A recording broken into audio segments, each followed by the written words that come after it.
Kitara TV kwegesa kumanyisa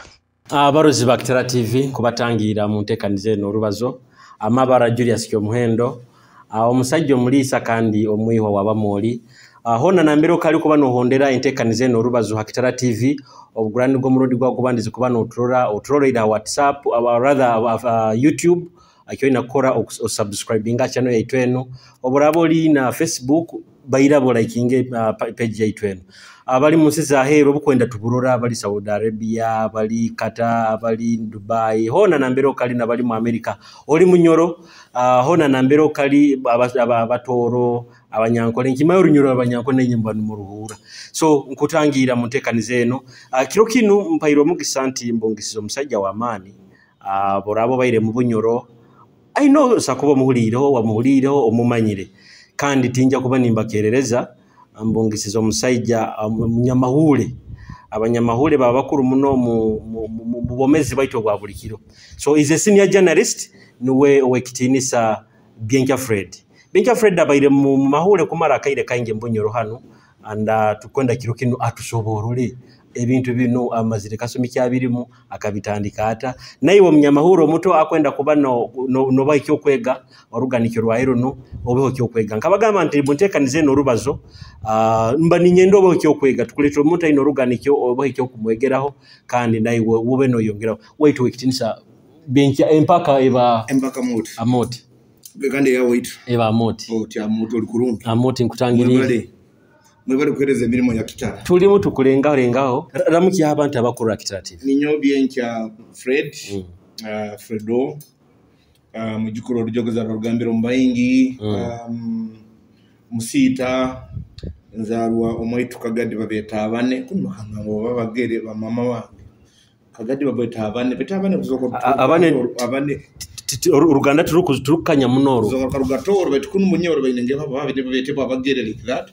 cause nyonda mutano namba tubanzara ndino mutano bwa bunyoro na toro so that's why we have even the accent ya batoro inaito kusinga kibanyoro baba hoima masindi maybe na bugungu na handi so ati okunambira nzaro tutaboda kagadi district kuli kuikara kureta wikalire hanse ayine kibira kya muzizi no kyahingura nanka muhoro nka bokwika muhoro kusirimuka no genda ifu oito kabaya majane kusana gambi bayita yoga kamusego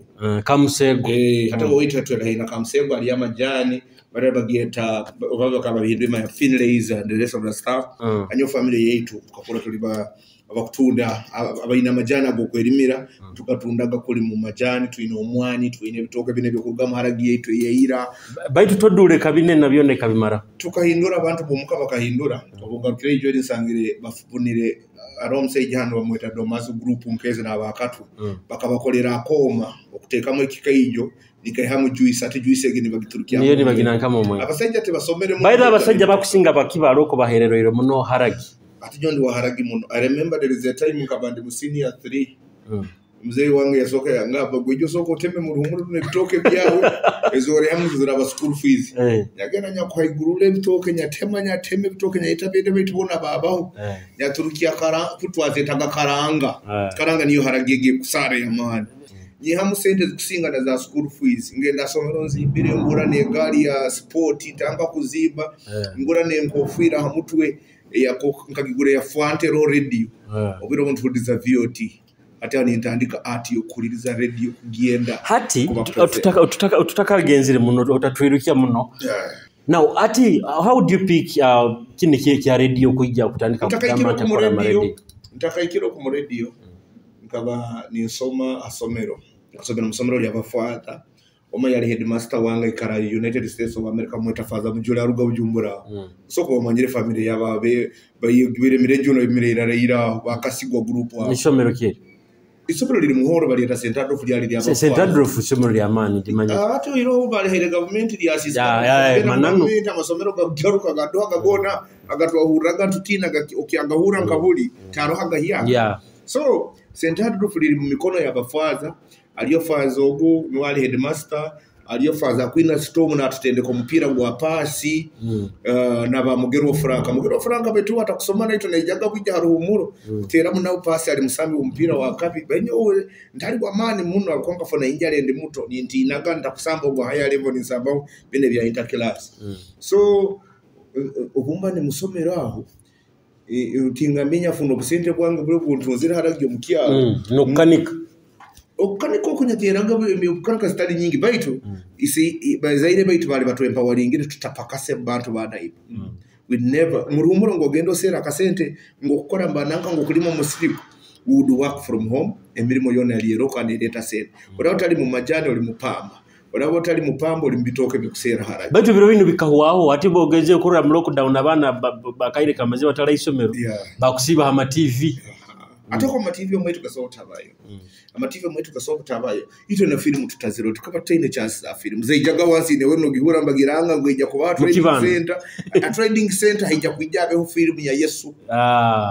ito tukakora tumanyire ngwina Yesu mutoro anti bagibalizaga muri mutoro tamanyire ngo eri translate amanyaga Yesu nwakubaza wonyine mu rutoro eijaga mbagitama Yesu natane atabona bange baragire mugenzi ga Yesu bodi yakaba mutoro semere kwake kandi kudu amazima film zaba zinanga taina bwiro bokoro ibintu nkebyo nyoni nyikara muno mu business no bwiro bokusoma kugaruka ingasoma hasomero ngwenda kugambira kuruga mu P5 kuhika mu P7 nyabaga wa kabiri oba wo kubanza nindi ha competition ya mani kandi obabwire wetu tukoraga na handwork ni mugani bwe bipali nyonya akorage bikira I was a technical person that would have been an engineer nyarukage kikapo kimanyi ege bag handbag zete zekinyore bakayisiba koikuru bazitekaga muno amagari mahembe ati nyonya arukage bikapu ninkole emiko nyakorage ibintu individual handwork niko mfune maxes nyingi ezokusinga abantu asomero oba ola baralete kipali nyonyine zange zino muteze waka so that's what I would do ibinyakorage so umpanyi no sente bange ndasomero li St Adolf VOT etandikire eroho to joining in St Adolf around 97 there VOT etandikire because I had gotten points kugenda Kabalega first grade musomero binyasomero bali atakia Balance Primary School litahabu ikara center bali atakia Balance so that school mwaka gwanga I was the only person who was the first grade bampereze bisembo by the master ba kibona musomesa wa P7 ondi omu abasomesa worujunga akaba mwene weitu mutabano we Sento nyona hati aro these days is a giso woko muhoro so nyafuna first grade ya 12 ya kalebolyo first tracing itele Kabalega bayikirize kuntwara bete ni masure ninyesa sura mzee bunyakimugambire yarora nesente bakwenda kutwara Kabalega yanga ana risomero yabafuaza bagambiri rungi no somero choice yange ya Kabalega na ginsalisa Kabalega kandi eri amani itwana tuchura wino kuba Kabalega wino genda St Leo's kegobe wino kuba Edwards Bukumi wino kuba Duhaka akabena naigana wino kuba naigana yori haino buka because okwenda genda uharayi mukuru wange wakabiri mu family is a lecturer at Makerere University is a geologist bana musomero bya mafuta ne bwega bo muitaka asomesa Makerere kandi abana lab technician wa university so that guy waka barabire mwegi isomero bete takwa turabe muntu wele tugende uhara tugaruka gentu ya swaga tutaha Kabalega tutaha nanka Duhaga so I found myself there VOT twatankuliza VOT ngora akakofira mtown bo musubuze ombali bamoyenge kisemu ka fanta kali mu radio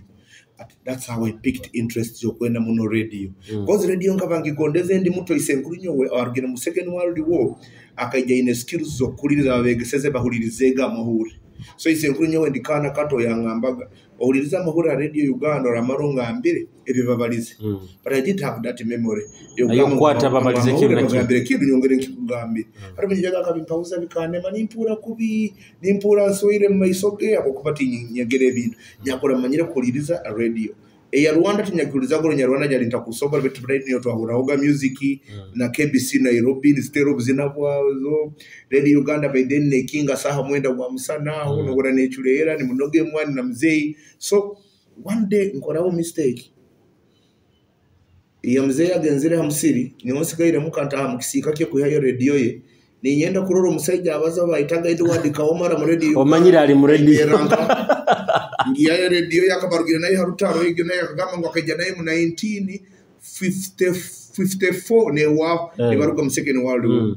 ya radio yange egira emyaka eyorutalo so radio kamale emyaka nyingi bete mtakutwala nkebikuru so obunkwata radio kumanenta isuka de yatika ninyenda kurobo ninsumura na screwdriver okwenda kuroro muntu ali mundo abaza buli kandi nkamurora radio tinyagia atati ngimangi gara ikurungi ingisi ngaruka ikisika kingaho atero agaruka nyamusana bo agaruka kajawire wa mahure bonyina ndagamba geonde te radio yange radio ngiasira tukagitumire ngirete ato manye bonye kinyakozere mungani ngireta kugendi gireta dimpika ngam nyamwetaka katenkuru kugamba isenkuru nyowe ogamba katenkuru radio yawe kabagiasire nando no hagiasire kandi niyo sibiro hatwe nizera ku obuzangu guteka muntu mwina abandi bona balasomero nyonyote ntali asomero de katu ati ni mugani mbureke okugamba nankwata I remember that time imanya mani gabasirikali yaikaragajo ero musipi ogumo kubarugiye nago harutaro gwo sibe empali ne temba iguru yaikaragago joire muno byahogana na kukole mirimo ya mani byajwarage ataka kanu gwajoire nyamusana empali za yesibe twakwetaga kwekapika hati agwata ampima munwanya ati nanterage kungamba ndekege sombi nakina kino koraga ibintu bitetu misirize urugo mfuna discipline yo kutongera kuzanisa ibintu mukora baitu ninyenda radio ninyenda kurora abantu abakora mu radio abo babanka bayikarambata babata kike kibakora so no bunyagenzire musomero ninsabo ba entertainment prefect ba entertainment prefect ngasoka kufuna ni mu actually mu P6 no P7 Kiabarazi primary school ni babumpereza ni mpoka prefect yaho tutangaka bintu yokutera kiboko banyo kwa prefect bwabaga naswaga yokutera buri bateraga bataga no mutu no muleka muhana no mbazali no imera no kora punanga no genda ya gate ati kulida buli akakwija ina kuteriwe mboko oba ina kuletere miyembe na nasi nebicholi enguzi yakarugahara hati obo opikingire ekyo kora radio obo so pikinga interest even mu secondary St Andrew Nyesimba habwa entertainment prefect hati aho ndi popular St Andrew tuineswaga nyina abana babagaiga abagiga bakora bamuhora bali banywani bange family za group za muhora bali banywaine ndi mu group ati abana bine nyina no mojo nde bamwe byaranga kabaine bidongo na atu kabugama kaba mega mix group nkeza ine bidongo byabo anyone bonywaine nyenda kubatwara somero batuterege disco kandi entertainment kandi nyesimba no mbabisaka omuhereza bamwita bya mukama nati ali yakora kitongole kikure kyombawo obumu guy ntakumusinga karuru majority vote kugenda mukapi mona anka mu staff batakugenda kwa analyzing results libagamba ngunyowe ngwijja kusisa isomero nebidongo mukabaleto muhereza nuwabeho jasike kisanya atali byo kutere bidongo kujya kurangira ali batandanga abana ni bacyankarana bakoraki Headmaster munyankole na ninyenda kulemesa ninyiduga yikujja kwa kaneza results Headmaster na mpunguru mwiko naenda kuntego manye mwiko kubategese ente ni nguguruka enkoni ati ninyenda kwa kaneza results ntandike kuleka politics ngereba somero lya bakatoliki Dine kirasi okubanza senior wa kubanza kukaya kana ditene ya katane ya mukaga bera tuzibira nyonta andiki kutekereze bya radio hata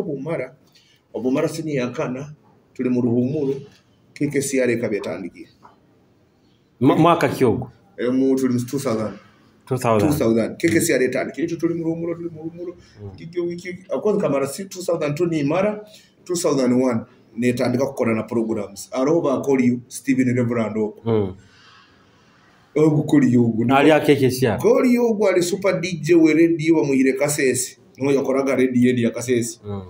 koli yo na himbe baga nko tete jwire tape radio ne kozesa tape CD za bagaza ba chosen few oba engineer oba muntu wa mani wine CD computers zitakumanyibwa nguso ko sabha radio na programs abantu batakwimanya nguso so ningenda ikora muki koze anko wange yakoraga mukitongole kya URDT na hati aliyo ningena maango wange mutauni ningamba kangenda radio bayitikirizaga abantu kuramukia nato babaramukia ato mungenda ikora picha ni nyumirwa studio ni ndore bate byoma ngere bakwetoro intevezo kwetoro aziti nika hano penetrating irenta kubaho oli mu kirasi kyawo ndi suppose genda ku registering am senior 5 oli muvaka baitati radio betkani ni mugezigezi hati ni ndora ale bakwikiriza abantu bakoleyo bwa volunteer ndakurumba genda koro ba volunteer mu radio Oba volunteer kutakufoka ba volunteer hati kwenda tusimbe haha kati abarozi ba Kitara TV tukyaina owekitinisa Fred byeikya Fred abaje manyenka Fredo abana ba hano batira buzina bwingi kyonka kwenda tunywe mo twizi ukazi nake komana wana kwa kendeze tukuhereza abahano deka mpagire munywani wange awakuzire nindore because I'm one of the people abamurozere kandi bamukwatira abandi bali batakumusakanya musagi kati manyira akimanya Figo West. I supported Figo as a bowler. He was a very good bowler in club yetu bageta Kiratete Young Stars yana yagitani kirali yitwa yatugamba tumuyambo batito tutaine sende tubanda wo mbya mahuri 2007 I think so Figo was a very good midfielder nyamwene Figo na Mira kuba sambaga bali bana barungire bengarenga na size so I liked Figo kazinaki mu Figo mteraho higher level yeah. Abarozi ba Kitara TV tukyaina Fredo kandi tunywe twizi akazina kanu higher level kuruka Mafiga West kakunyumire tujya kubantu tugaruka noruganukyo ora Fred byenkya amoti otaruga Kitara TV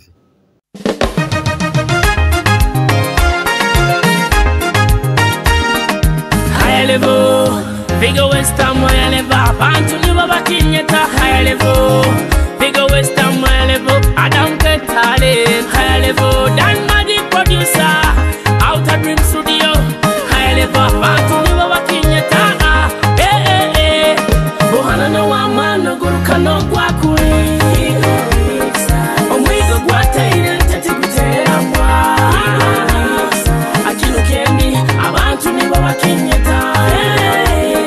atukole muno ebyempala na tubireke bohana no wamana guruka no gwakuri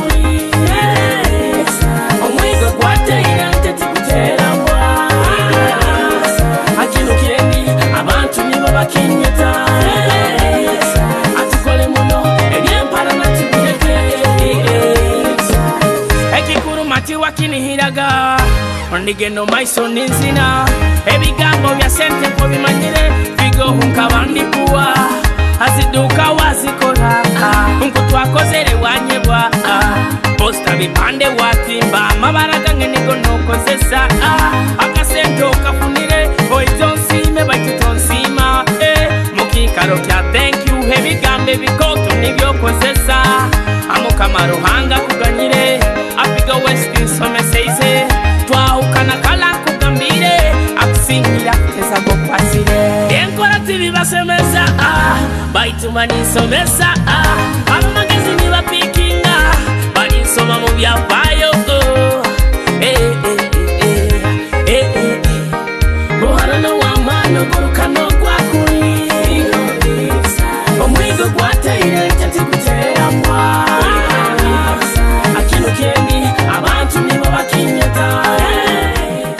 Yes, abarozi ba Kitara TV akazina baketa higher level kuruga Mafiga West kandi tukyaina Fred. Otugambire nti wagenda ku volunteeringa KKCR. Mwamusheshe. I joined the radio with the zeal. Muvaka ya senior yakana. Because Muvaka ya senior yakana had been given a job by a sub-county chief of my sub-county. Yokubara abantu mumuruka guona. Na census. Etana census bali etaga registration ya women, men, women and youth councils. Bagambaga abantu ali mu byaro nga nyoba kampo muruka guona. Imagine kuraga bana babiri bindi batalibanze mirimo. Nyoba kampo muruka guona nyagu registering. You know what I did? Omuruka gwagweta gwanya karongo to even these days bakagufora sub county. Nkagenda mu LCs za Nyakarongo zikaba LCs I think and always kaba itano LCs itano zona nkazikavaninga ndi muntu wo mubaite kinyakoze nyakosaga bachairman LCs apa LC wanabone banyageraga nimbaza nabona ngambira mu kitabu nyine bati ahandi nindu bata because ne kintu government gekande ekora kaba kitali bitukirete kigambo kete kitukozesa kakitani kila msekero tukienda insobokebo twanbaze kitakusoboka tuwazi insobokebo omega wabagano enda vocabulary no kona debate this is insobokebo ati ni bakurulinga out of order mu secondary so kakitakusoboka nyagenda nyaramba LCs yakora nyafuna set basa so they paid me about 30,000 sente zinyaba nazo nzire mu nsawo ati nyagamba kangene ku radio bagamba nyinja kusaba ba volunteer babumpereza nsabo ba volunteer babumpereza ndi muvaka ya Ford ngya mu 5 obunsabo ba volunteer babumpereza nyongera baranga ni betaga basomesa bajja kusomesa ba primary in service Kibale district beta interviews by then aliyo chief administrative officer bametaga Simon Kimono ali msaida wa man yakoraga nka electoral commission boss babetaga ba returning officers then nakao na bikora byona murundi gumukokora bayisingo babaga senja ba man batweta genda interviews zaba bakwenda gukora obusomesa ne basomaga mu ruhumuru bajje bulia interviews ningeni nzitera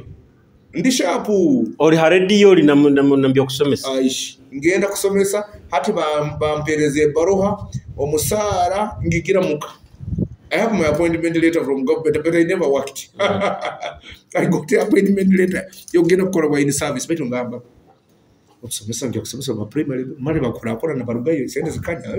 ndako kwetetea beto ni mpona nyine zero because my mom was a teacher my dad was a police officer kazara bantu babiri kandi abagurusi abandi barujogeza abasirikali ba first world war then isenkurinyo kizara mami wange wa second world war so mbaire musomesa gwa bantu aba bakozere mu government omusayini gumbaire hati ebarangi tumwe muka bandi nambe bandi deployingire ntakusobora kuba radio obonda agenda kubayo ali haraho oteka kuba uli around Kagadi muhoro Kagadi hasi bakweta ikenga kandi kenga de babazaye kubi nyonza ali rubikara betenga kuti babazaye kubi bagama ne hongende nkoro busomesa bwa in service baraho ningiteka mu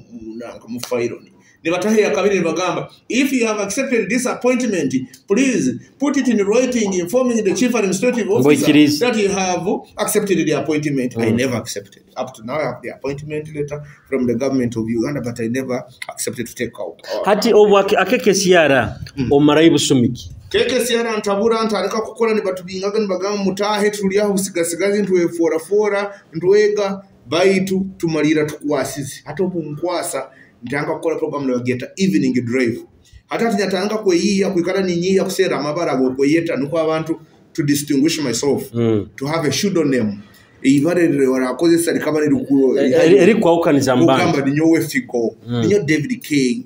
ninyowe DJ Josh ninyo Mega Mix those things ekwihayo anyayeta Shinobis kinde kyakabi Shinobis is in behind the waves ngadi atendukanye yehindura ndo Shinobis no rujungu no rukenga kurungi ntyo njaye yiri ntera kandi mpanga bitu kubaho kandi tukubaza muno rujungu tukwaza rujungu kitara no tawa ko rujungu kata itusoka no soma dictionary yao no manye kiora lite kiyaka wese Shinobis katinya nyarwa kitakora neta mavogai gai wakabi abantu bagambaga ntu badupa ngutwikara iguru mu karongoti ke radio no bajaga ne batusuka abantu bajaga ndoro live twaisa kureba aba bana banjirane baba iguru mu karongoti kabatariyo itagamba we are at the peak of the anthem of KKC radio mukagega no tuli no tukususubira program bagenda evening drive nko bagiyetaga yareba obu ni nkora na muhara wa mukama wange bamwetaga Tatra. She's a lawyer now. She's in Kampala. Tatra ali muhara wa boss ugo msejo beta msheshi na ali muvaka ya 6 I think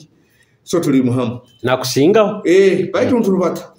atuine producer wetu bamweta kabogo za engineer kandi ku produce tukoraga request show ne tape uri na tera na saba kazina esimu business za landlady no yasoka kugenda kusera a poster nukwatele simu ha radio nasasura ekikoyi nasasura babi koyi baza bagasente bino cyo kuzigura bakazigura rero kikahika kikaraba mu kamukwata kati ntuzikoraga nibazigure tape mbakora kintu cyamuka ninkwata ibanyeta kumpa musara musajja mukama wange hati musomesa wa UR ayalipidi wange bamweta anza no muhinda ija beroga ha spice izire ko program ya university yabo yakagadi bageta aru beregena wijo no yapire nanga wange na nyeta mu meeting na ngamba now obu volunteer utwende kuhereza okuzoka orakora okuzoka orafoka ansonga tukwenda kutanga kusasura nka volunteer ingamaro mukama te yawe nyendo nakasente kaja kutandika kwichi oba bataka nimuba kundoliraga I was a presenter sponsored by the business community yagendaga mu business community abantu nibiyekotera tera byo muno nako mutwaro no ebiriyo ne sata nibiyende program kojo kakuchamure muziki lingara ne letaga hali ntahiremo ndikojo kato ndikali muno ate abataka nabo kundolera sente ninkana nazo nibampe pikipiki okuvugoma nyenda kuvuga mu pikipiki na kutera mu mafuta dagagende akoje banganya limbe nate bumba itire ibaro likozere ibara ndikozere ndikojo kato bitu nibarura kimkojo kwa kuchamura bakujja no karora radio buli akakujja karora kale 5 mutwale 2 ba politician abataka kanyire muno tuli mbandu babulikira wa business abo abandi bandetera ne tipu zo kutera mbona mara gitera orango ogambe ngo ogihire mbo mukwenda ku stove ogihire mbakairo mati ati ningitere tembe nyo ngambona ubulano kenda kazino nokasanga ekire kinara bahawo nanyijuza ni nzimba nakona transport emotoka zona zandu basizaga busatinya sasuraga mu motoka ndika presenter kato kakorova volunteer orugota kekesiara santa karugiro bampa appointment letter yo musara bangamba kumpeleze mtwaro etano yo musara 2001 twale tano nyingi alevo ya wairoro enji yali asini mayo kasanju pangisa kuba kasanju I think benda kaenda tukurara mba anko wange because ati furira mu rugezigezi wetongoire ukozene ibara bara ndine atiserizo kudanka zikuzoka ati bampeleza appointment letter na yonki agine nka volunteer ati keke siara kurugaho nkarugaho nensobyeki nyenda garuka yasomero betenta garukai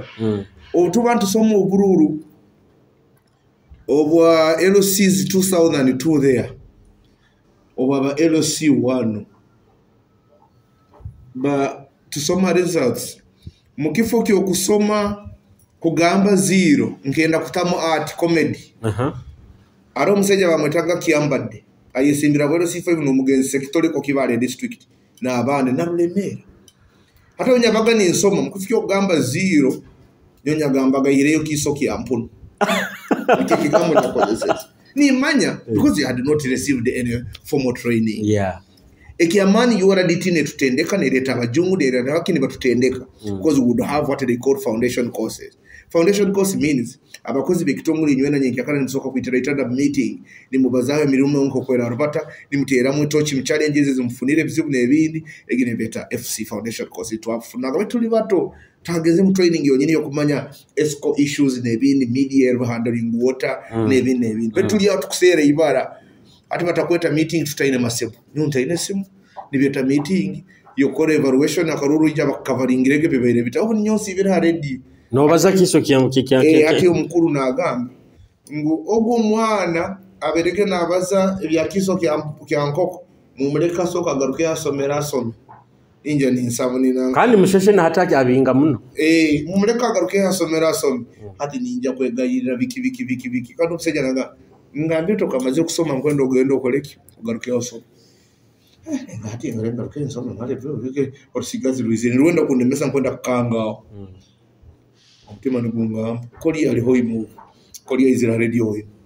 intera koli yesimu akikor box koli ide simu ya 0772 by then 86 something is emphasize 71 zite 86 36 71 yali ngine mu mutu ningapa koli ole hoyo nyongo ndagenda masinde kupulire bagamba radio kitale kwenda bakozi kati ngwanda genda ku tele pensa ninje ninda bakoli hano ni morora watu kupikano korora koli muzeki yangu kimubihiza muzeki yangu atekereza nguniyo muhabantu abakwijaka kuyiba abakozi be kozi basindi ekabe ibire Sharon ibire Ken Kisa ibire na abandi bari ba radio hibe batwira BBS ati yamanya ngungwisana na nyondi yo mabe nayo izire kuyiba kori uyu muhana mwojo iwe oizira no kwenda hoki radio yango takingambire ko kinu nyona iwe abuko abakozi bange babayire bamaziro ngenda mu office muzeye mubaliza muzima ga akiruli musejja burugu andeka gakali genda it's okay mbali manya niyo ngabo abandi bakwijaka ne bayiba abakozi bange bode batwire nanko Badru Mugabe na abandi bode bali babayipira radio batwirenga BBS anyo simura ndaga koli ngenda masindi ali omunkodomi wange aswira omuka yali wiro bwakabali speaker wa district I think bamweta Kaira rugao yali wa Bujenjaho Wijanga I think niwe nyikara mu African quarters ngenda interviews nzikara ali mukazi wa UB yali wa UBC consultant ali mu Harrison Magezi ali mu Banet na Jemba baliyo Nyakabito baliyo nikara interviews nzihika 99% ndikali nyegero kodi yo kuruga mukaga datitinki akwatibwaho umanyire ebintu bya radio byona masterikire nyegere no ku voicingo burango kabogoza bunyegeseze okaba mujyo mujagujagu ati nizera sente bazikora bato ne bampeereza omulimu Kings Kitara tuli hakyombeke kiro Centenary ekati kuno kyayikaho opposite kugenda Kijungu ekyombeko Kitara ne kabiri aho ne bampa omulimu mutima ngamba nyina kwongera kusoma batire ebintu nimbyenda tingambo bagenda ekisero bagenda kolenta baitu kandi omulimu ni kwetaga obwire bono kuyone bakweta obagenda mu field ku reportinga okuruka hambeho kandi ina kutola sai 10 nekichweka ezekiro kuruka mu African quarter masindi obwire obwo etali nungi erimu abasuma erimu abatemu n'abandi tulala mu African quarter oina kurubata nyinja kale kiro bugu osana sale ngugwo manya masindi wati ezo rugudo rugenda kihande manya nka ready yeta kuvukana ready wewe ninyo samu tinyakole kire kimu obuntu akozire banyeta bangamba iki otakokoranya bagamba nyo kuzoko mulimo kunti nzoka ntagusobole ebintu bino nyakobeni sawa kumpindura mnandibo ekitwa kwetirwa kwetele kintu kindi oborabo tagia kisobora dendi katukusasura musara gwawo gate nibazimba ninsimbora and I went to Kampala ningera Kampala ni rolling anitanga kusoma na bageta Nansana Secondary School ni mara ebikanga ndiyo kunisabaga no mu radio ni mu CBS CBS egere hiku ntwara ni mboroka taito Ruganda ni rorunde be oyino manyiro runyoro no rungereza CBS abe mukibi nanyetaga nintere simu nangaruka mu nyikara mu ofisi ye ninsiba nawe Sapienza niwe cyatandikire za radio one zo rujungu ruingi ni pada ndiko bisola simba naho ni ntwarayo baitu nkyanemere penetration because nanko ina mfuno mulimo mu Kampala ati nsome bya mahura I went and enrolled yo byaremere nyafuna akasomero bali bagitaga Vision Institute of Journalism nebindi tandika ninsoma kusoma na koliyo abwiro babayiziri tuli hamu na koliyo na bakwa ho email na nasoma Kampala hatuma tuli yao koli ya ngamba Liberty Radiator ndikire ho imoko kandi mukama wa yumha bakama bayo azarwa mabale kagati no mukara mukyara director Kiza kyara wa Moli bakwenda bakozi ijo orole bundu wandi kufuna kamba kangaruke hoima kono funo muri biki soma ndasomaga weekend ningaruka Kampala nicho hoima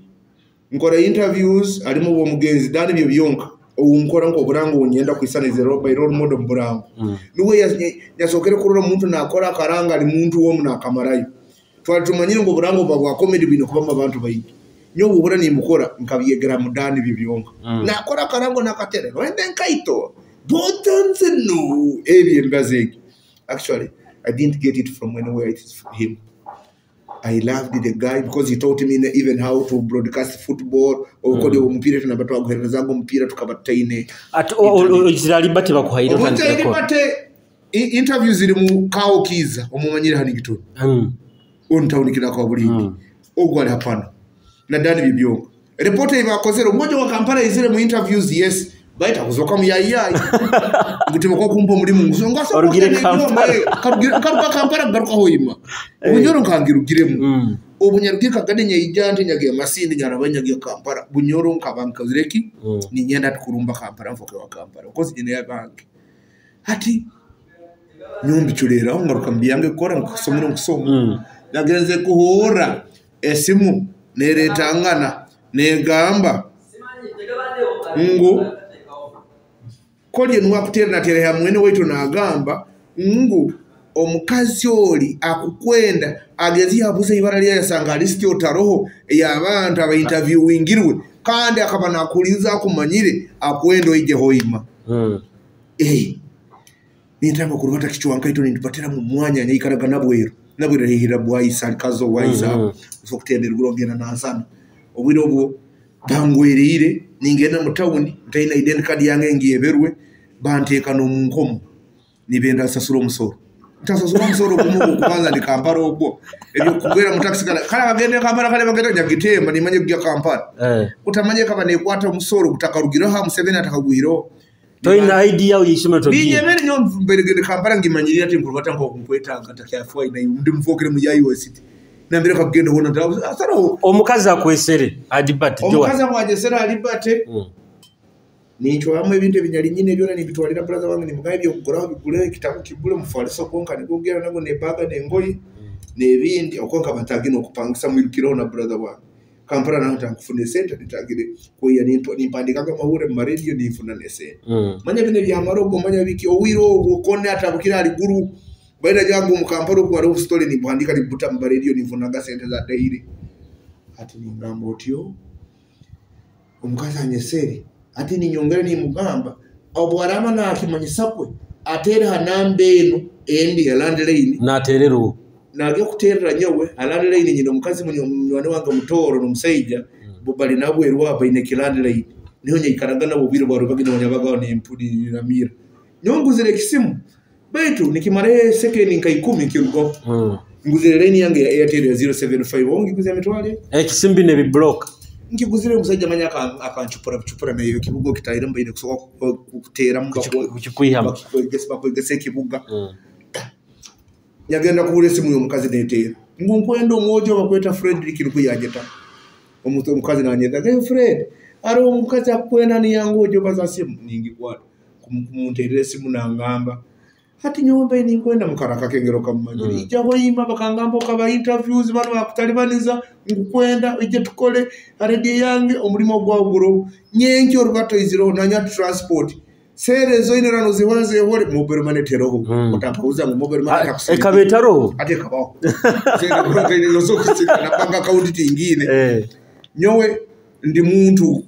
nereni yange yesimu badeta kutuluka simu akoze simu mfu taine mobile money account betu ndiawo nyopsendo bunyine musawo ndibo ningeni ngambezi wange bitebe munimbyuguza kasanga nyino obsendo mune musawo no mufoleso gwange timanyiro banka guta ninsimpula ninja hoima kwika hoima kasanga liberty eri fresh taine kanto ina karango kamko mugenzi mugara nebaketa photocopy kakozeruwa mirakaliwo bya sino pastor sino nuyela kakoze akarecording se bintu aho manyiro yela mu recording byo ko yiya byaba chuba sino no wakakoze liberty taine karango da radio in a business Kitara Masinde in a business BBS in a business KKCR in a business now liberty is there to penetrate the same market we are in niche marketing same marketing abantu nibo bamu buli omune hatuli ya tuwina kurwanira burango Bandera secondary school Daystar nibo bamanyire kuranga abo babiri barangaga Daystar busumire naye kaba yamana Daystar ina boki berahero Mandera ine kusima Godfrey ogumwene wa father birija hati na central wabiona takuikarana ikaraho nanka Julius oman Julius akora tenda aro Julius ateremba kuikara na Savannah oguno yali coordinator wa masomero ga central so tutaka kusera business hano abole anyeta ntwara muduka ya E5 mu park baile le hotel ya Riviera angambe radio tugikozere tutuine business gendo iterera na moti ningeni nyikarana na moti akabaro no moto ndi akoraga marketing bamwetaga Ambassador Bright akafa yarukaga kaboya I don't know whether nyumkumumanya utaga Ambassador Bright so Ambassador Bright yakingwa akyagonza abasoko mmanya nibo twali nabo tukwenda kupenetrating hata bambabuze kikaguzo tujya gukora tuta haredi ya rohowa Silver Bagara nasoma gurujumu aroho ndi aro mujondo bakafa yali mu family ya Alan bamuhayo yarukaga onanga dohaga aroho mkyara super ayo byukyara biyambaho aroho lendi shaikara America kaswera umusajja akamutwara America no bikara aroho sido omuntu egibandizo wonyine no Gerard ogomchechuzo abachechuzi is the first person of Lebanon is still there no twa tutagirire ntwijao no twazagira no ndi bamweta murokole then babyarahanga bakajyaleta bashano bakatujenga maruga BBS na hizo then aroho Roberto hatu bino yeta Washington akora kitara Roberto aliyo kwa I think muka corona Roberto nyawaraka Roberto Fredo we were together with Roberto and Fredo ekyanyenkia ekyaraga ntukirianga nka tinyamanyi akizigati aho akizigati kakatali hano twayesweka gebi jacket no yesweka bakuboli Star Radio toina kwikiriza bakuboli ngo niwo lira akizigati ghetto ati omukana muraba babo wene babazaho ghetto itwara tukagimara iradio tukagira bamudoga twagirwa ghetto eri over myaka nka egena mu 18 10 ngo utandika radio yes kubukozi wa radio buno busangire mbuzibuki obukozi wa radio mbusangiremu ekizibe kyamane kinsangiremu mu radio kiringo okukoragana n'abantu mukoragana n'abantu abantu bene bizibu yaba kwenda kukutayira mwola kwetago mulwanireho iyo bonata koragana na Kasule oba na Ruyonga oba na Nyakato oba na Babyface oba na Payasi oba na Karubanga oba na Mzee Kajura bwiro bitu namba twaberiraho hano aroho class ya politics yeri ya Rwebembera na Honorable Mugano. So you have to be in those relate majeba have bali hano, you have to be in those groups orolo kuba mu group kandi you have to be in the winning group etakuteze but unyoye kinyakozere kakora kintu kiyo nkagenda akazina kabaka Bobby Wine kabaka Baby Cool banya size yo Bobby Wine Bobby Wine nyoka kabaka takaize beri nyamanya size yang nyama nyondi munako itine entaroti nkujya kuyikoleka busonya cyulera cyenye ifo random I penetrated that baitu ekizibu ekindi kiri ngo you crash a road kasingo umuntu atarura otakumuhagira otakumuhagira kanta kulebera nakuli kana no otakorora ina yabuza na gambo linga kutwara mu nkambeka okubuzabuza dene kya kabiri radio taine direct money. There is no easy money in radio. You have to work extra hard and make a name.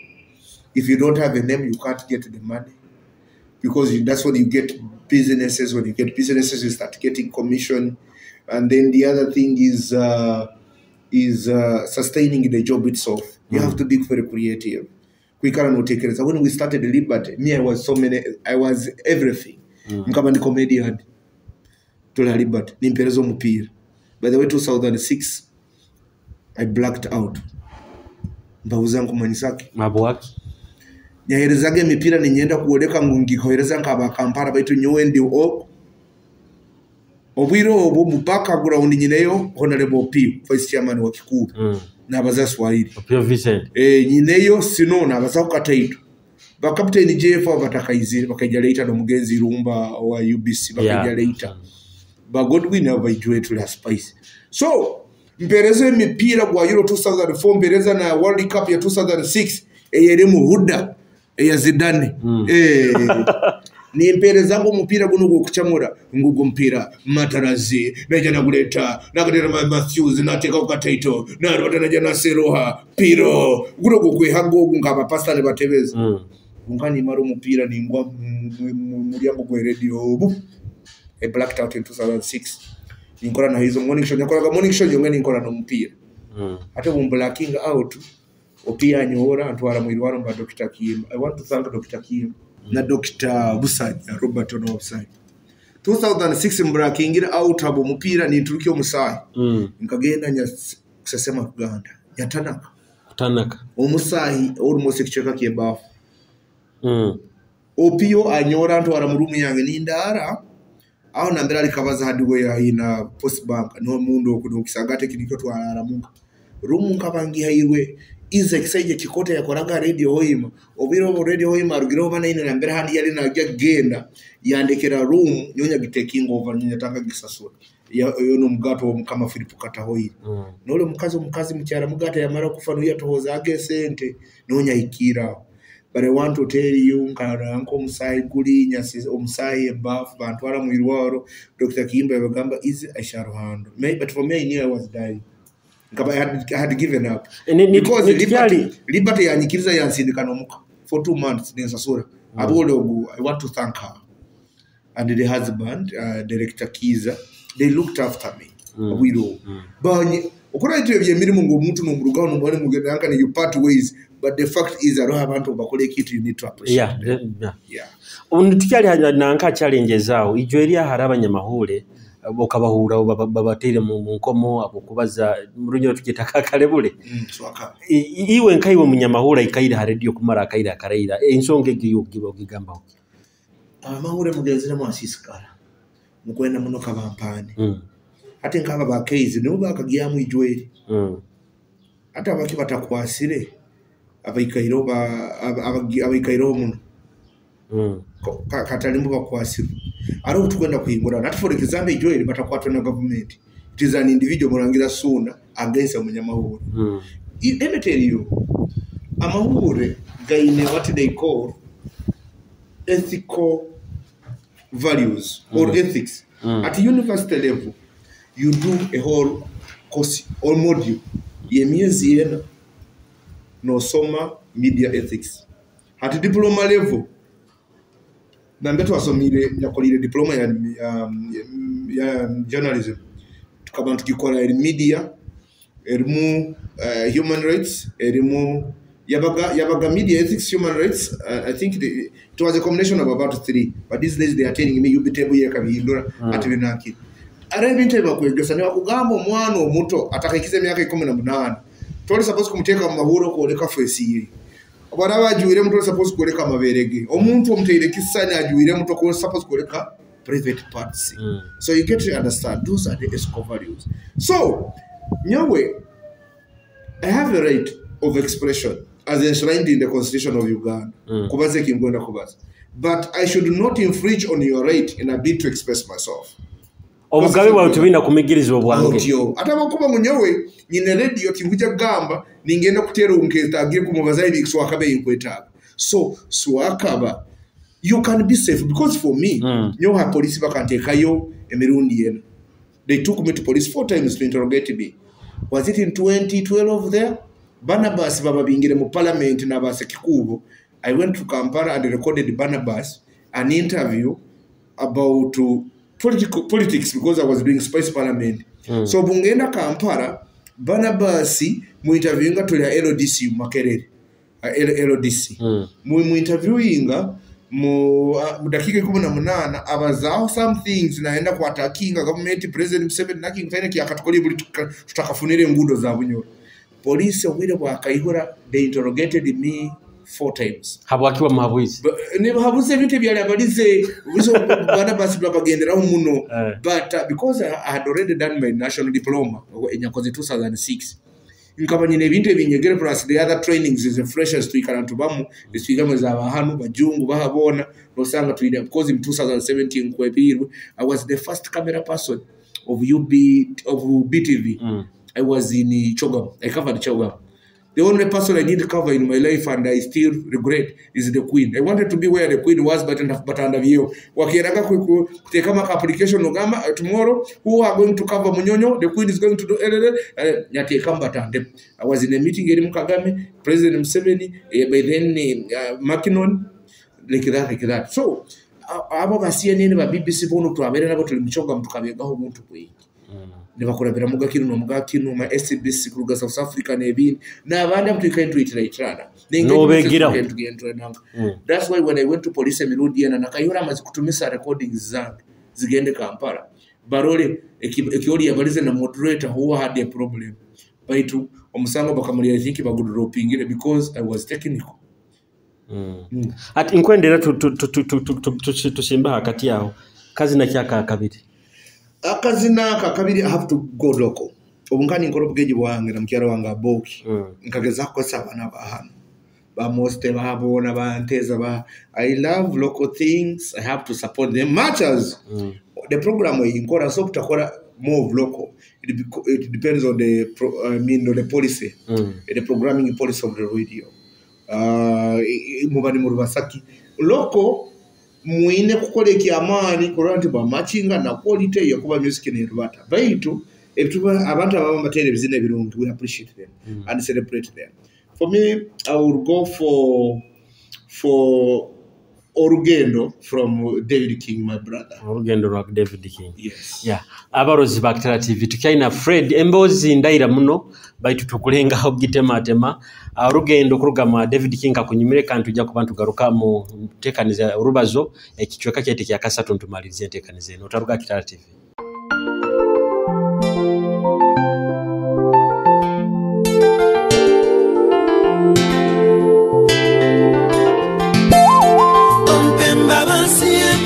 Orugendo tirwanguhire ontere umkono gwawe mu orugendo sigaireyo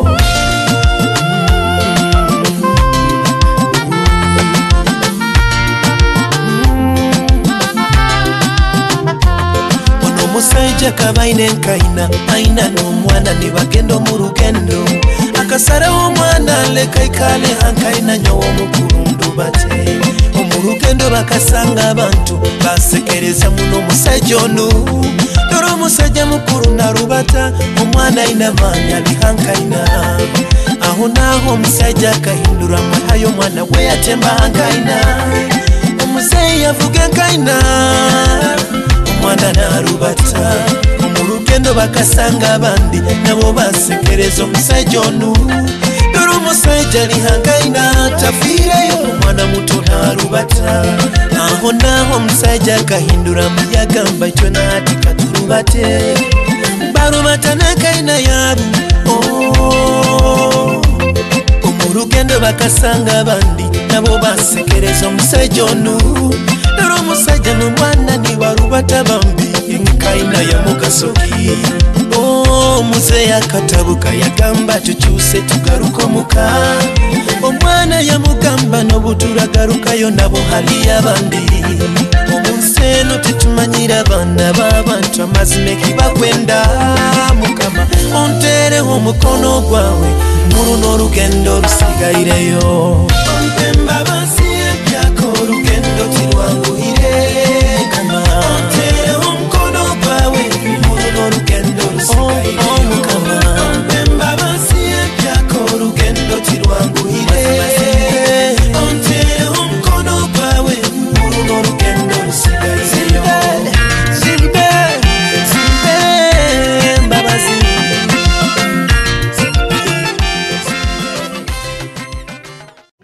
ya abaruzi ba Kira TV nkubatangirayo mukazi nako kurugama David King baketa orugendo kandi tukyaina Fred na kyaturabizamu natuganikiza orugendo rwayiru nokuba munyamahuri bintu kibyo kwenyumiriza kuruga watandikira mulimo gwa guno gwa amare no gamante kwenyumiriza mu kintu kinu yakubaireho abanyamahuri kumanywa. You know, media gives you what we call social capital. Abantu. You lose somebody on the message in zija zino ze sente zino ze bigambo, you meet ono kyagoza, you meet kyomuhendo, because all of you abandi na you had to iterate in through BD. Yeah, we had not met before. So the social capital is very important, but it's very dangerous. You have to learn how to utilize it. Ogikoze sota ogiye munakase nyowe media ngenyumiriza. I'm a landlord in Bujumbura, with my wife and my 3 children. Omukuru asomera Mandela, senior tuko video kamutalebaniza, first born ogunkamzara mukazi musirikali baitu twakanga so nabantu murana nkani murani nye kwata liso nange kunda bam kundi mask zoke kumbiga muno. Now then mukazi omuko nyine nakasomera Mandela mukazi wahage she's a graduate in abana babiri akoje na akaisiki award boy bamweta Kendo bienki akatewa, you know, had to go home and pick names, you know, akatewa aki inabanyine kunyaba gaine then mukuru bamweta Kemgisa Ketra bienki, but I use KK because even my brother uses KM for me. I decided to go for KK. Okay. I don't want my guys abana bango barakora bakenda kujya media but nanga kusera amabaraga ya kati ngetu katanga kusera kwetaho Fred no sanga uli Fred no Taliban ati kwetago mwana wanga abeina mabara so kweta KK triple K ubona manisa Ketra Kemgisa, you know, or then umutu akusembayo bamweta Kengazi Kendrin, you know, like that. I think Kengazi is proving me to akusoka kumalira nwagire mu media because her TV hakururaga muno burango kandi na kwata na memorizing in myaka nkebiri. So I feel happy kuba mu media abo kwitira na abantu abanyata kwitira ati 2007 ninyara haya bari mu BBC ninya yabaya bere meeting eri President Museveni eri mu Makinoni Sam Makinoni eri mu Kagame na abadi. How would I have access to that? In 2017, that one is memorable. I don't forget it. It's even the exanikira kisika kya abakusingo wingi bamanya ngu ndi wa Museveni muno. But I elected the moment with President Museveni when I got an opportunity to host President Museveni. Kandi bakaragira radio za region ya Bunyoro zone zitekeo program zisekeo mwaka. That is how did it feel? I want to tell you that was my greatest moment, not financially. That people thought I got money, but of course I was not that naive, you know. I had to move process by process. I couldn't ask the money from the president. Host to a president alimu na yoreka ngumuna already 2017. It was September 7th. When I hosted the president bakangamba, you're going to host the president for 3 hours. Nya preparing a script, nya gena mzi WhatsApp, nya salavantu region per region, yezibu byabo, nya bi incorporating mu bikaguzo byange, nya banabyo bikaguzo nga 17. But I ended up asking like 4 or 5. Musaa isatu zikahika. Security detail ya president anytime can change a thing, something. Muso kupa muliano numanya mujia kukolele kinto sahe mu security detail ne kindora ne kifoka kia dakika asatu. That's how things are done. But you have to follow the protocol. You have to listen to everybody who comes to the radio. Because the whole week, bamazile kungambira security ngambira ni nyo host. Whole week wabogori yani bagamba. Are you prepared? Are you ready? Are you ready? You know. Nazo script ya watu naiba kagira bamu. Script yange ekareverwa mu wanyama wenga. Kujja kurora nyetekanize because wanyama wa media. Abasigaire batagira webo. There is nobody yangambire kinda house mu ba security. They trusted, they left me. But it's only wanyama because wanyama was directly work to handling our media. Kaja kuondora the offside over because ina kumanya ingere script ya Albert. Ko kuraga ugamba someone directing the president say it's a high level leader to ogia kuba nawe ogia kwera byoto rajwaro to rabazote ibindi bananya bifwao yikala nyetekanize nyabawali yageraka ko musajja na atahamu studio akusangire munda mu studio utahamu mu studio the first thing yokusoka kuburwa no ewaya zawo no soka no terwe kikora timo mukuru wa iziri ya baragara ikara hatebe yali yagira ati okuguru yakofira gihagite kali ne script netaka kweba ati script kusoka ne kweba no ruga kati nyonga ni nyichuka kali akabani access how to do interviews. Be confident. I regain my confidence. How did I regain my confidence in a president? Ngasoka kuyanjura nyagamba president in the musid nkimanyire president nyenda kumuiba pitch. Because techniques zokora interviews or suppose the omuntu kusoka kumu feelings at home omuntu mufore comfortable aikirize ngo abaze nayo omuntu abona kumufora comfortable you will see scenarios omuntu oli mu interview na arubata na kulekera interview na agenda hati obumba ninye yanjura ngamba abarakuliriza muri Spice FM ninyo Fred Byenja mu gikoro cyo gusara rugambiro mbayingi byafanda kavuyo bike bimbi dropping because atende busayija mukuru byabibaza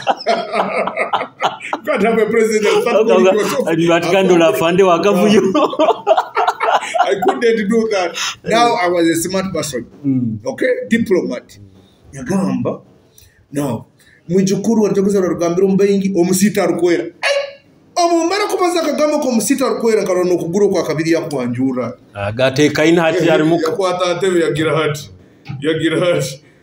Ata wakana atandika nkana wena asebere yagira muna. How to musita wange nyabanyo noti.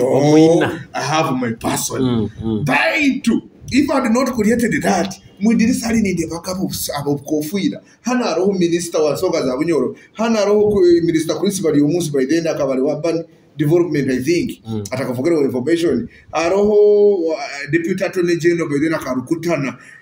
Na muri kwa mkamo baka bakiali special teva kaba private secretary I think ikalira ni mukasona. So that is the situation. Abakuru director we radio bahabona balikuli bakuliriza ba minister babinyora basigaire bakabona bali haliu ba MPs bona babalekere kuli aheru batayikirizibwe mu studio bakuhuliriza the questions you are going to ask the whole bunyoro is listening to you. Fredo tandika nitandika omukuru babazi kungambira president yabweja mu program basoka ko mwekereza na abazebi yakwenda until he allows you to ask. You don't start with the president. Aizera program. Hati we yanjule. Notanga kuno mugambira ngambira okasoma nka. President muramba no mugamba we yanjule. President kwa wetu wekitisa president nkusaba kuramujia emienda ya bunyoro nagamba okay. Atandi. Do we see you aikarana oine kuba bright. Oine kuba omanyire ebintu ngokubirwata mu ihanga. Oine kuba omanyire ebintu ngokubirwata mu region yawo. Because araho abana abaza intentionally more public speakers use those techniques. Kwefore kintu kimwebere kandi kitamwebere. Naenda kenga uyora. Baba naenda kimutereresa asokuga hali honanga muhanda gwa buseruka aho akasarwa ko baketa bata obuna amanyibara ko asokulisoba na ndo lirete kili ato inakumanya gambe wamba bia omugambiro gambe wamba bia you become relevant to him. So I had the man nyateeka nangugo ndesere kaguzo kya kibale kyoko ekiyitaka ndesere kinu ndesere president kintu kino bagambe kyokutwala itaka abantu bakuba compensating agakubi president abantu bajja kuba bibire itaka ate ntandike ku feeling ngo ikani do what they call follow up questions ntandike no kuchipinga mu ini nduga ga script ati manyire tabukiri so kutina kikurugiremo kutina kuhoirege ati mukuru ikiriza ali nanyo kandi nansemerero ahoga Fred mu myaka yo maiso turozira abanyamahule bayingi nyuma aho nibaruga amahule nibagenda kwesimba mu politics nayo turakurura maisaho orugire mu mahule genzire mu parliament oba kikarukyo ne cyaba palipo ati kwesimba ho bayingi bagenzere regardless of whether they are offering equality there or not I don't know timanyine abagenzere abaliyo abakusinga ekisani kyaitwekyo otuba tusoma public relations. I've done public relations emirudi ebira diploma I did it and then ananka mascom public relations bakugamba are types of images abantu bakubarura mbata the mirror image and other images hati aba batusokere abaliyoko which kind of image are they portraying nakikitule mu kibaro ine kibaro because one need to genda mu karuru da social capital tutaine sente we have abantu tutaine bintu as we go to the electoral process. So you should be extra careful. And those are some of the things I look at. Secondly, the muntu alimbichweka bibi. I've divided my energies or whatever. I don't know what literature, whatever, catching up like that. You divide your energies. Anyway. But Baito Nzarwa Buyaga West. Kuruka 2002 timba ileyo obaire kun kuruka 2003 mbaire 2003 November mbaire Hoima hati Hoima nyina maka Bujumbura ndima kihuki na handi na West ni nyine property zake so where do I go? West is the constituency abesimbire mbanywane banga nabakugwenda abayingi bakugenda baitu kandi Hoima kunu bakumanyire muno kusinga kuli kuli no bunkugenda nabo bakumanya ngenda nkabaza kuli twakoma umusajja bakumweta toteruka bamwende yakora garedi Uganda mu CA nyonta kakomere toteruka kaje yabaza gani wogo bana ikire na abaza radio ni wogwe bakamkoma yafuno kwa CA delegate by that na kule can go back still when I tell them I'm the one they can and hanu I can easily interact ninge kihuke they will receive me bagafuredo easily I will go to Kihomboza bagafuredo easily njagenda mwenda ante karongo bagafuredo easily so tingonda kutalibaniza abantu nkusaba aba mahura bali already abali mu politics mutulindire bikaro kandi mulinde ibara lyaitu nitwitwa abalachwa mkuija leita tusange ground and leveled so I haven't decided I haven't made up my minds because now I'm studying I want to become a media consultant because we are growing so umuntu alasomera kusoma kwa kuba consultant oine kusoka kulvaso kwa consultant zibuno mbe consultant mu media or ningenda gani programming like region or banker that's what I'm doing at the moment I'm not seated I'm also director for the media and property consult yes omulimo gwa gunogo munyamahore kintu kye kyakubaireho oli mu mulimo gwa guno ekyo taliyeba utugambiro gahali ukafaintinga is that the worst moment ekibere kintaliyeba nikeke kyo kufaintinga fainting age that is the worst moment really fainting age is the worst moment I think that is to me that is the worst because now when you faint you are losing your life busai kinde kile kuingana ati bine bindi borukamuri mu mundo kagenda aligundi ati for example I resigned from Liberty Ninja Spice it was a resignation they didn't know that I was going but then I was the person doing most of the business that Liberty I can tell you it was joining Liberty in a business corner aya where Liberty ekava nakarango kamukandi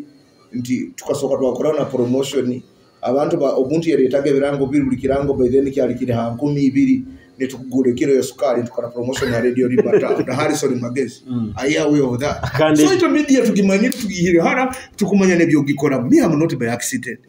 I will go to your media house and I tell you what to do I see so many media houses limping here in terms of business I know where they go wrong and that's why that's why I'm studying I want to become a consultant and these will be the very things that I will be working on you start you already and I show you tujja kukolera hano. But my worst moment in the media obyahereza omupiira ogwa Euro 2004 na World Cup gwanchwe kifuba nyasesebo lyatandika omusaayi. That is the worst moment. Ebisigaire byona have been minor or occupational hazards. Bobo tali ha radio ankayo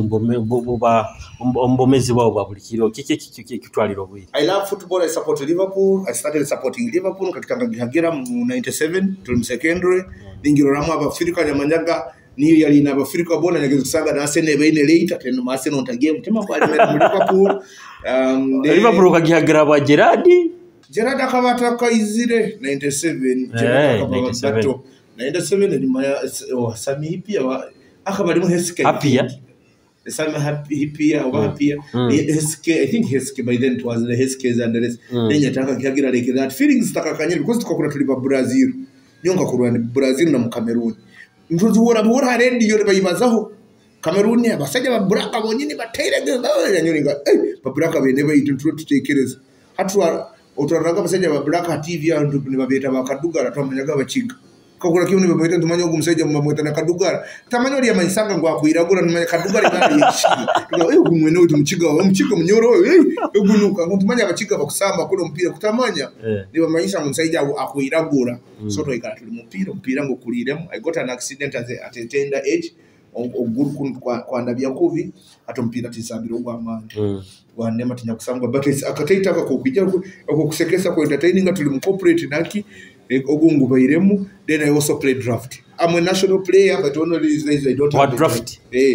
draft is it 2018 there it must be 18 or 18 nkaba number 8 on national level. Zikaba kazitika za masindi actually wakambageta majority capture. National level I was number 8 like that. Hoima ngasingwa omuntu omo bamutashabani wakaba number 7 like that bela kansingisa some points because we are singire wakaba msigire no yantwalira obaitu no nti I love drafting mbwire bwange ngenda mbajwani bange nusanga nikalire nabo nimanaka but I maintain discipline ngwenda bundaji zira draft tubendozana iki corporate atali eno yokubaza ebintu ebiri hansi muno. We need to develop our nation, we develop our people like that. I have interviewed a number of abazini bembaganiza mbaire nimba interviewinga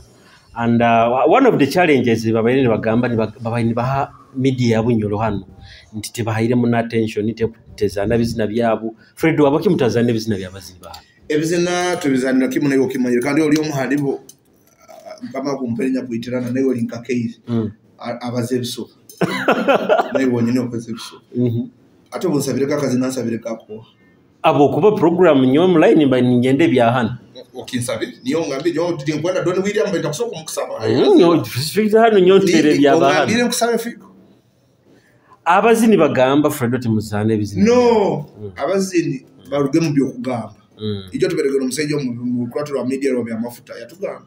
muruga here say benya mugamba it we use here say allegations to achieve. I want to blame you Gundi Kyomhendo my brother kugamba it's allegation can always be there and I want whoever says so kungamba ngunanga ngamuhikire biro bitu na biti yanga kutere muziki yawe. Why should you do a song and you keep quiet with your song then you want me to start looking for it? Why? What is your marketing whatever team doing? Marketing. How about the manager of an artist? Emirates aka ombanya Emirates akarugejeje kampana na manager wa Jahima kutuhikira inyo abahanu mutuhikira jese next ratu kiza kazina go to Fredo go to Abani go to whoever go to Tadis go to any presenter go ngambe yeye na kazinda kange kati then akwemwa magezo kana kama chinga na ko take space has a policy uso kulete kizina kita yeso kitire na iwe kitakuturuka even though many nsabire ebizina ebtatale banze show yao the other songs I would have talked about but I know these songs bageze kokora quality but if you reach me I will always it every Saturday Spice we host opposite program ya dance force ninyo programs manage Urban Muhabuzi aro muziniki aramhikirira gama na mu hosting kira akanga mu countdown tugira akire abandi baraba batina kubahiki bakobahiki mutu hikire to better ro cyane abatayire music yabo kujoka mugambira mu music yayo ndeteyire teri nungi nayanga kuliriza manyiri cya hikirungi magezi kigo kuhaba manyamahura bakutandika amagezi agamukoleza bamahura bakatandika kole na amani muteho mutima akimukora kandi mukole journalism ya development ebyamahure byenkorakorana kandi ole mukamera hagati mukole na amani muteho mutima mutanihira sente za bwangu ebindi bijja kwereta mwiso baitu muteho it's a profession like teaching it's also calling ngo kintu kinu kyokuhereza abantu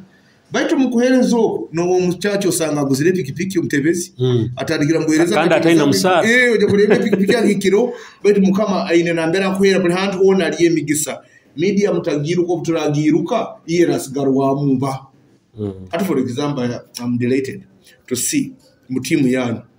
oine muiwe oine mukyagonza oine munabandi you're all putting your energies the zero kurani mukole ibintu bino how about it abakwije yogenze gukora kosi yona kandi tu nyine kinko kusaba ekindi muleka kurora media as a dumping ground okagama nyonka lemo ibindi byona ngo want abalemerere ndo bakwiruka yi media is demanding true hata chagenda kusoma kosi esange limu ati nka news writing ekwetaka rujungu ruhingura ine oijagenda kusoma kosi nka course unity nka kende demanding nka broadcasting ekwetaga bingi history of communication ekwetaga bintu bingi communication skills and employable skills ekwetaga bintu bingi so deka gama ngolemeru handi hona ngo media you will be a fallback and never it's a profession a serious one yeah hati nitumaliriza ina abantu bayingi munaba abakuroleraho abakuza nibaganyowe kwenda kubanka freedom yowe kwenda kubanka freedom nabo kwenda bahiyo bukwenda nitumaliriza ine bayingi abayirankire nabantu endekere kwenda kubasima but oborano enda kubanka nyowe bano enda kubanka omuntu ondi wena because for me my duty is like teachers ati taruha bayo kusomesa hano for example Mandela tini yasomeseza Nyakato Nyakato MP kwenda kusomesa ba Mandela usali MP ero yarugire mundi okyankuwazo la kafoka omweta Patrick Nyanzi baki agonza abantu bona basomeseza abantu bayingi abantu bakola Bank of Uganda but ati kyagonza sogenda Bank of Uganda katanga ngaba kanyonyi ka remu ngikano kyo ito tusomesa na bakutukira if you want anything ekya media ekusinga ngo bimanya nyona TV akwangi koze BTV ni tutwagita I was the first camera person and then nokora vya sports na editing ibyo nambimanyi only my emphasis now is on audio nontera muna tukozesiba muna audio ya TV kwati nyina kyamani kinsokora social media bike byo nambimanyi I'm technical nkora kuno na kuno byo nambimanyi because no kusoma ni bakuoleka how you can handle so boraba noenda kuba mu nyamahuro murungi ni habuzaho because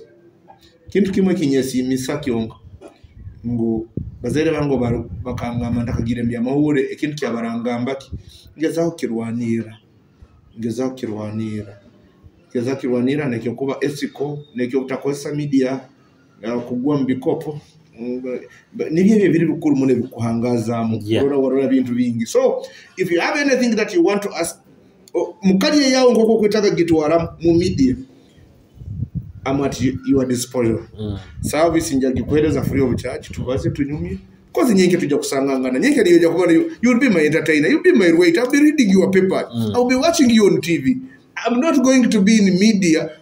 for long. Yake tu akamara mtu ali kugiturukamu hata tutagiturukamu watu turabanturoraki naitwa barumu netukama tuli bamani muno better again to inect so that itafali so take out a profession here as you go on right yes ngera kwenda kwa mugiso akazina kakasata kajja kutuchinga ukazina ki akazina kakasata ndakakasabire kwenda kusima abahuliza abaturora aba abahuliza Spice nambera nkora kakure bya programs neriri ezindi zone zindabire mu kugambire mu bunyoro kozire atandikira experience. Actually, this was a school. Kwenda gisima is a school. Okasomera yo mali. It's a school tukiza abantu bayingi no tandikira. KKCR, Liberty, Kitara for a short time and now Spice. Spice no maziro bwire bwingyo.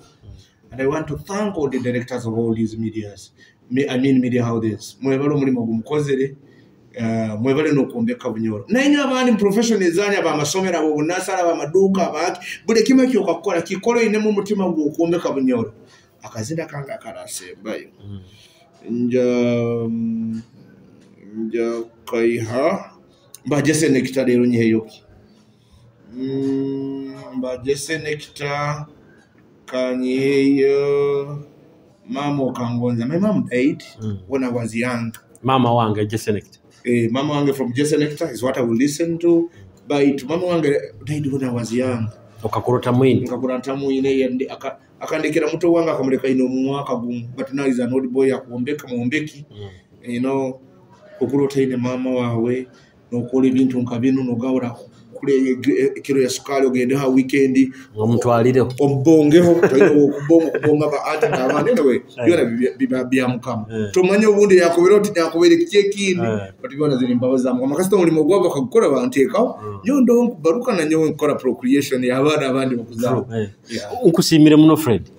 webale kumpa ubwire muno covid beti no kwata mungara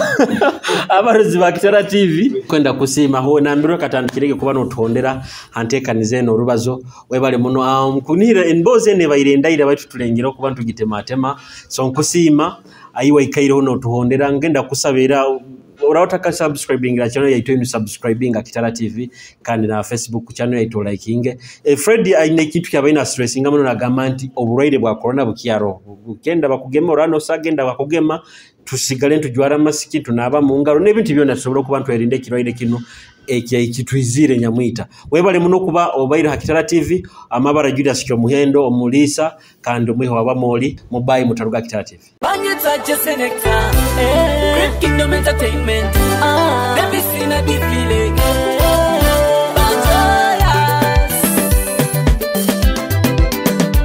Mama wange niwe ngonza Nukuolimere kanya nyatinde kwewa Harono musobya Kundasaba kekiganiro ngamwoti Niwe ngonza Nukuolimere kanya nyatinde kwewa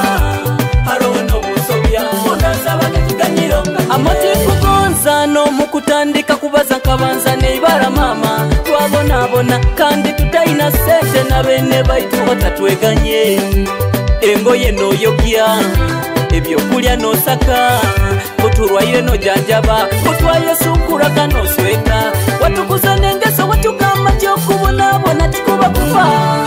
twasoma abamututurukire kandi tuturulera bagenzi baitu mamo hangale tansabe na ruhanga kunindire kusabo nsabire bulikinye kunihize ndaleta wange niwe ngonza n'ubulimere kanya tinde kwewa harono musobya kundasaba kikiganiro ngamwoti niwe ngonza n'ubulimere kanya tinde kwewa harono musobya kundasaba kikiganiro nganyire